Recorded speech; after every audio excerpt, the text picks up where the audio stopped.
délivrance. Amen.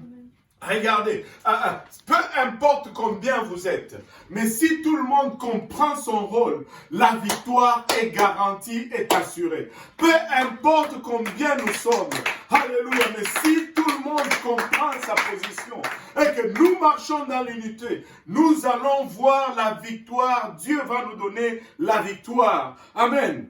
Amen. Et regardez la réaction maintenant de celui qui portait ses armes. Et le verset 7 nous dit, et celui qui portait ses armes lui dit, alléluia, fais tout ce que tu as au cœur. Vas-y, j'irai avec toi où tu voudras. Oh Seigneur Jésus-Christ, ça c'est l'attitude parfaite du second, l'attitude parfaite, alléluia, du porteur d'armes, l'attitude parfaite de l'homme d'appui. Toi, décide tout simplement, mais je suis avec toi. Si tu vas à gauche, je te suivrai à gauche. Si tu vas à droite, je te suivrai à droite. Nous sommes une équipe. Nous sommes une équipe.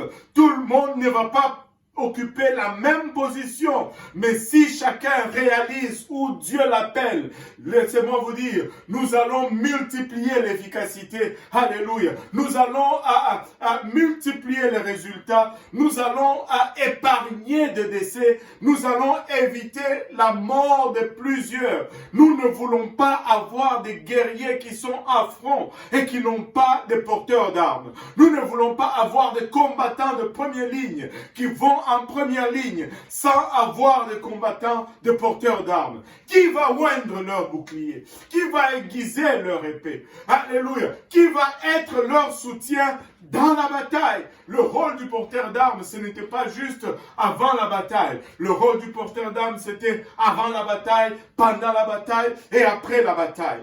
Écoutez, laissez-moi vous dire ceci, si Dieu ne t'appelle pas à planter une église, Dieu t'appelle à soutenir quelqu'un qui plante une église. Si Dieu ne t'appelle pas à enseigner une étude biblique, Dieu t'appelle à soutenir quelqu'un qui enseigne une étude biblique.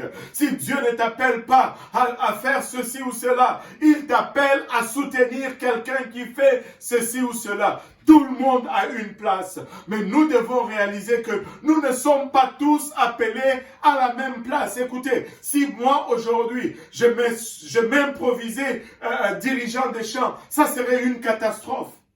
Ça serait une catastrophe. Je ne peux pas chanter. Enfin, je chante des fois, mais ça doit être sous inspiration divine. S'il n'y a pas le Saint-Esprit, c'est catastrophique. Alléluia. Tout le monde est appelé à quelque chose, mais Dieu n'appelle personne tout seul. Mais nous sommes arrivés à une place, et la mentalité de la société aujourd'hui. Tout le monde veut être en première ligne. Tout le monde veut avoir le crédit. Tout le monde veut être vu. Tout le monde veut... Non, ce n'est pas ça. C'est Dieu seul qui a le crédit. Vous savez, à la fin, quand nous allons nous retrouver au ciel, les couronnes que nous avons sur la tête, nous allons avoir sur la tête, nous allons les enlever, nous allons les jeter aux pieds de Jésus-Christ, parce que c'est là où vraiment ça appartient. Mais cette mentalité de porter les couronnes sur la tête doit pas être la mentalité du royaume. Alléluia. Dieu appelle les gens de première ligne, mais Dieu appelle également les gens de deuxième ligne. Et si tu es de deuxième ligne et que tu veux absolument forcer pour être de première ligne, tu ne vas pas être efficace et tu vas causer la mort et ta mort et la mort de ce guerrier pour lequel tu étais supposé porter les armes. Alléluia.